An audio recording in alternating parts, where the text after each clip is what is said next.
You happy? I'm rich, I'm alive. I don't see how I can be much better. You a king. I'm one man. I hope you know that. Suddenly you was here. Instantly I had love, I had purpose. Get your crazy ass down. Hey, shit now, sissy, look.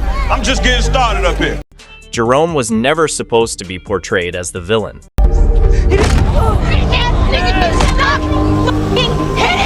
And if you hadn't let yourself get played by that trick you married, you might have. You ain't family.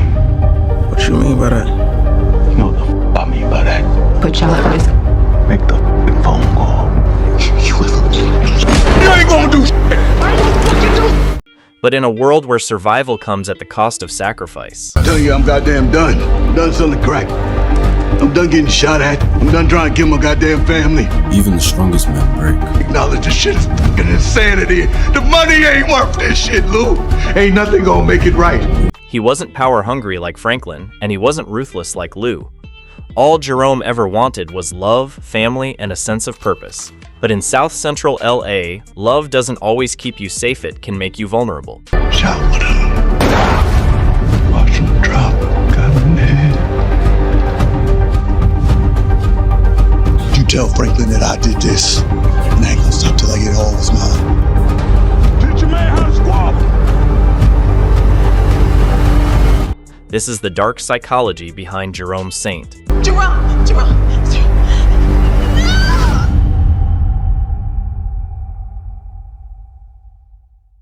Jerome Saint's story begins long before the events of Snowfall, shaped by a past that would influence his worldview and the decisions he eventually made.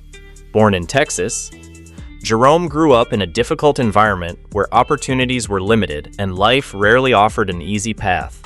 His sister eventually searched for a different future, moving to the Bay Area in hopes of finding something better. Jerome, however, had no interest in the hippie culture surrounding the Bay, so he chose a completely different direction.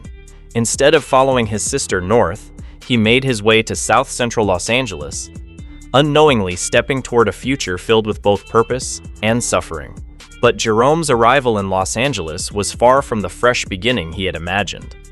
Before long, he would remember feeling isolated, uncertain, and empty in a city that was supposed to become his new home. The minute I got here, I realized a mistake. I ain't no people here, nowhere to fit in. I wasn't gonna run back home. With no real connections and nowhere he truly belonged, Jerome had to navigate a world that felt unfamiliar and unwelcoming. He tried building a life for himself, finding work at the Chrysler plant to create some stability. But even with a steady paycheck, a deep emptiness remained inside him. He turned to different vices in an attempt to fill that void.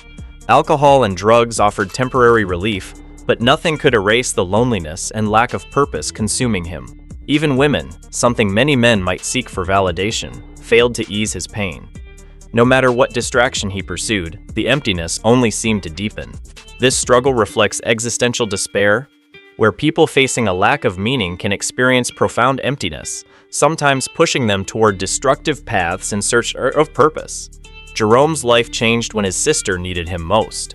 Her husband, Alton, had become an alcoholic, leaving her to care for their young son, Franklin, mostly alone. Seeing her struggle, Jerome recognized a chance to do something meaningful, not only for her but for himself. He encouraged her to move closer, promising he would be whatever she needed him to be. When she arrived with Franklin, everything changed for Jerome. Instantly, I had love, I had purpose. I was gonna be the man to raise you. For the longest time, I thought that by lifting you up, watching the young man that you was gonna become, that maybe be the greatest thing that ever happened in my life. For the first time in years, Jerome finally had love and purpose. He was no longer just a man drifting through life, trapped in regret and loneliness. He became an uncle, a father figure, and a mentor. Raising Franklin gave him a reason to keep moving forward, a way to feel connected to something bigger than himself. This connects with self-determination theory, which suggests people are driven by three core needs: autonomy, competence, and relatedness. Franklin gave Jerome that sense of relatedness, an emotional bond that grounded him in a way nothing else had. But while raising Franklin gave Jerome purpose, it also placed him on a path he never expected. His role as a father figure was supposed to guide Franklin toward a better future, yet over time, it became connected to the same world that would eventually contribute to both of their downfalls. As Franklin grew older, Jerome's role shifted from uncle to mentor, introducing him to the streets. Jerome was deeply rooted in South Central LA, a man who commanded respect as an OG. He spent his days pumping iron outside and following the unspoken rules of his neighborhood. Jerome initially wanted more for Franklin than a life of crime. He had built his reputation through small-time hustling, mainly selling marijuana. Although he understood the criminal world, Jerome had boundaries. He knew the dangers of going deeper and had no desire to deal hard drugs. When Franklin first approached him about selling cocaine, Jerome immediately refused. About 18 months ago, some jacked this Mexican diesel truck full of cocaine. A lot of people got tapped behind that situation. And that's the first reason I don't put no yayo. Rule number 2, because there ain't no winners. Pigs, they ready to put you in the clink, and they will. And rule number 3, you gotta sell to white folk in places where you gon' stick out, target on your back. To Jerome, the cocaine business was simply too dangerous and unpredictable. He warned Franklin that entering that world would put a target on his back. But Franklin refused to let the idea go. After discovering how cocaine could be turned into crack, he brought the opportunity back to Jerome. This time, the potential was impossible to ignore. Demand for crack was rising quickly, creating financial opportunities unlike anything Jerome had experienced before. Despite his earlier hesitation, Jerome eventually allowed himself to be drawn into the operation. We be making 7 figures a month. We got a good life here, don't we? For 7 figures a month, baby, this world'll be whatever the we want it. Yes. Yes. At this point, Jerome was still more protector than leader. His involvement came from a sense of responsibility to guide Franklin, keep him from making reckless choices, and make sure someone experienced was watching his back. But this transition also marked the beginning of his deeper descent. He was no longer simply hustling on the side. He had become an important player in a world that would permanently change his life. During this period, Jerome's relationship with Louie also became a major part of his transformation. She carried her own history, having grown up in Louisiana before eventually moving to Los Angeles. She had previously been connected to Claudia Crane, a powerful and ruthless figure within the underground world. Louie eventually recognized the larger opportunity and played a role in connecting Franklin with cocaine, helping him get the product moving and creating the foundation for their growing operation.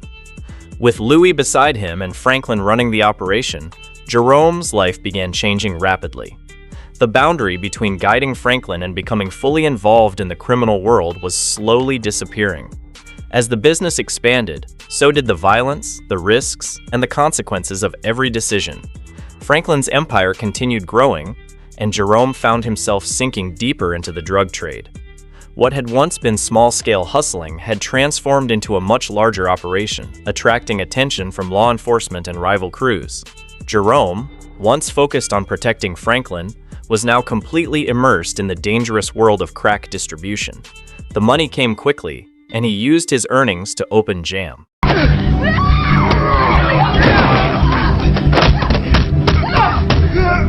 His view of law enforcement changed dramatically as he witnessed firsthand the corruption and aggression affecting his community. But the violence went far beyond the police. When Louie was shot during an attempted hit, Jerome was forced to confront the brutal reality of the world they had chosen to enter.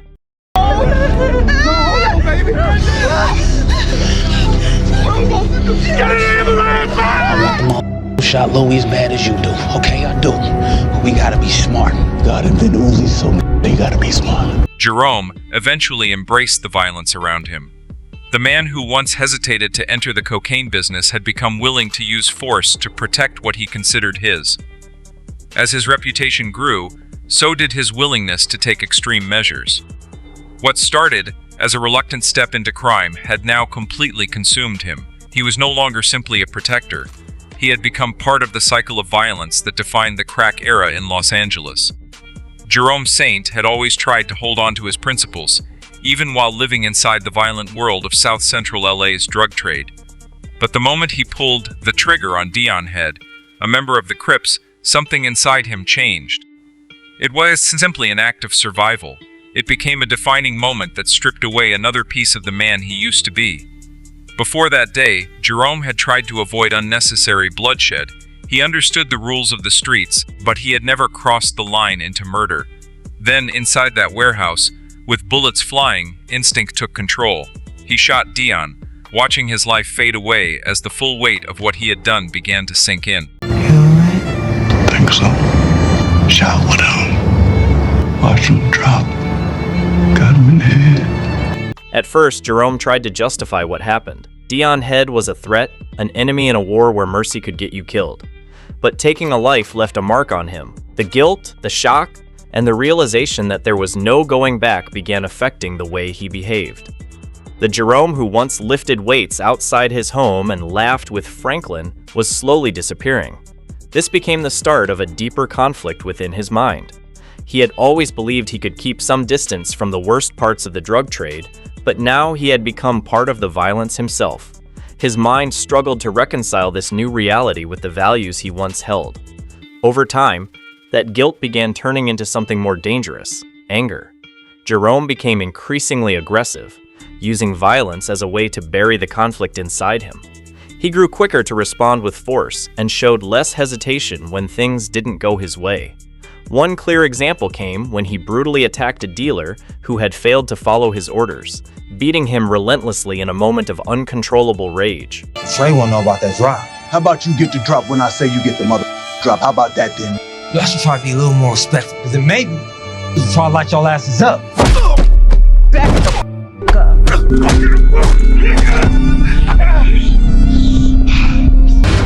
Teach your man how to squabble. Get that trigger next time. Shift wasn't just about survival anymore. It was personal killing dime headed Al Jerome's perception of power and control no 10:37:10 minutes.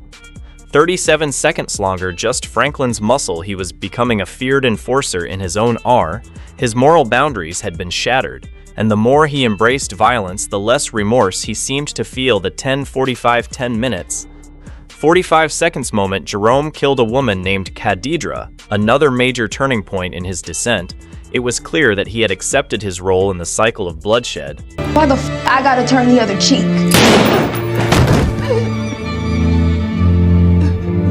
Jerome, they didn't even have to do that.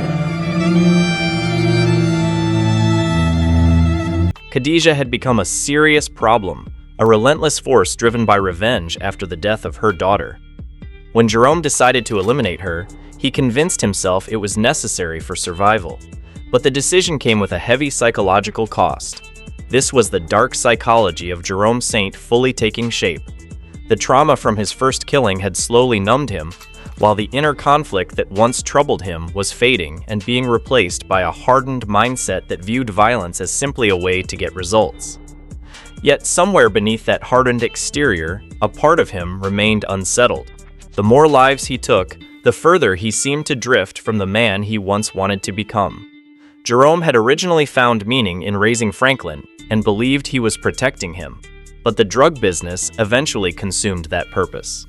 He had gone from protector to predator, and the psychological damage was becoming impossible to ignore. Instead of confronting that darkness, Jerome continued moving deeper into it.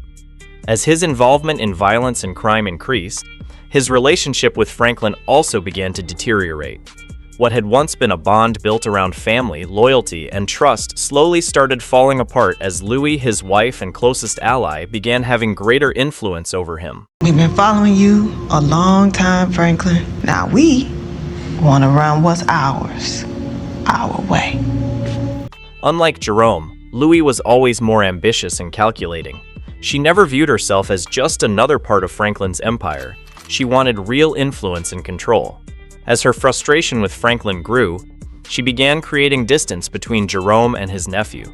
Louis convinced Jerome that Franklin had moved beyond the loyalty they once shared, choosing his own power and wealth over family. The man who had spent years protecting Franklin slowly began seeing him differently. Instead of viewing his nephew as someone to guide and support, Jerome was gradually pushed into seeing Franklin as a rival and potential threat. You're so sure that you're so much smarter than everybody else. Because I know breaking away wasn't Jerome's idea. Don't talk out your goddamn neck, boy. Well, then maybe you can enlighten me, Unc, on what the she wants. The relationship finally reached its breaking point when Franklin, desperate to regain control of the operation, took matters into his own hands and robbed Jerome and Louis. He broke into their stash and took the cocaine bricks he believed belonged to him. To Jerome and Louis, that move was more than just theft. They saw it as a direct challenge to their authority and a clear declaration of war, permanently deepening the divide between them. Nephew, if you don't bring back what you stole, you gonna understand how this work, Lou. You wanna come after me, that's fine. Came into this shit with my eyes open, and they still are. I heard you when you said you didn't want to go to war with your family. I tried to respect it, but you need to know exactly who we dealing with. With tensions already reaching a breaking point, Jerome and Louis decided to respond. Jerome, now deeply consumed by the darker side of himself, crossed another line he once never imagined possible. He brutally killed Black Diamond, one of Franklin's trusted female bodyguards and associates. You stole from me. I want it back. Now where is it? We don't know. It's gonna get bad for you in a hurry if you don't tell me what I want to know. I swear, you didn't tell us. Oh yeah? Yes! Hey, stop hitting her! We don't stop hitting her! Her skull was fractured, and the blunt trauma had caused extensive intracranial hemorrhaging. We tried to stop the bleeding and relieve the pressure, but I'm sorry. He attacked her with relentless brutality, striking again and again as years of anger and disappointment finally boiled over. It became one of the darkest moments of his transformation, showing just how far the man who once lived to protect Franklin had fallen. Psychologically, Jerome's change can be understood through moral disengagement, a process where people begin separating harmful actions from the values they once held. By this point, Jerome no longer viewed his choices as truly wrong. In his mind, he was doing whatever was necessary to survive a war, even though Franklin had become the enemy. Yet deep inside, part of him still recognized what he was losing. Unlike Louis, whose ambition often outweighed the consequences, Jerome was beginning to feel the emotional cost of every decision. The empire they created was destroying the family he once wanted to protect, and no justification could erase that reality. His conflict with Franklin was no longer simply about business or control.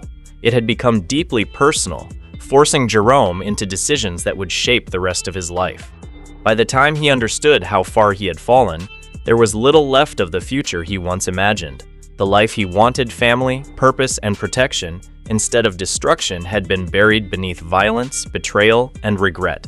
He stood beside Louis in her war against Franklin, not necessarily because he shared her hunger for power, but because his loyalty to her kept pulling him deeper. Yet as the conflict intensified, Jerome began questioning whether this was truly the life he wanted. The growing distance between him and Franklin weighed heavily on him. He had raised Franklin almost like his own son, and now the two were standing on opposite sides of a war neither could escape without consequences. Everything they had built together had slowly replaced family with revenge, power, and survival. When Jerome looked at the empire around him, he no longer saw success or wealth. He saw destruction, broken relationships, and regret. Eventually, his doubts reached a point where he admitted to Louis that he no longer wanted to remain in the game. I ain't looking for no goddamn fight. I'm telling you, I'm goddamn done. I'm done selling crack. I'm done getting shot at. I'm done trying to kill my goddamn family. Okay, fine. What the am I supposed to do with that? Maybe you're supposed to acknowledge this shit is fucking insanity. The money ain't worth it, Lou. No matter how wrong this shit is, ain't nothing gonna make it right. He admitted how exhausted he had become, wanting to walk away from everything and search for a life with real meaning. But Louis, consumed by her desire for power, refused to accept his decision. She viewed the empire they had built as a legacy worth protecting at any cost. Jerome, however, was simply tired of the violence. He was tired of watching people die, tired of losing those he cared about, and tired of becoming someone he no longer recognized. Yet even when he tried to distance himself from the business, his loyalty to Louis continued pulling him back into the conflict. I'm sorry that our life has become this. Lou, I've done everything for you. Everything. No, you have, Jerome. So when you saying that you can't do that here, that you done, I hear you. But I just need more time. Because I made promises. I'll do my drop. You're going to get your mind right. Business. When Louis was kidnapped by Kane Hamilton's crew in retaliation for her attack on him, Jerome knew he couldn't simply walk away. Despite his growing doubts about the drug business, he still refused to abandon her. He joined Franklin, Leon, and Scully for one final mission, pushing into Kane's compound to bring Louis home. During the chaos of the shootout, Jerome came face to face with Kane. Kane had Louis in his grasp, using her as a shield, and for a brief moment Jerome froze. He understood that this moment represented everything the war, the choices he had made, and the sacrifices that had brought him there. Then he raised his weapon, knowing there was no easy way out.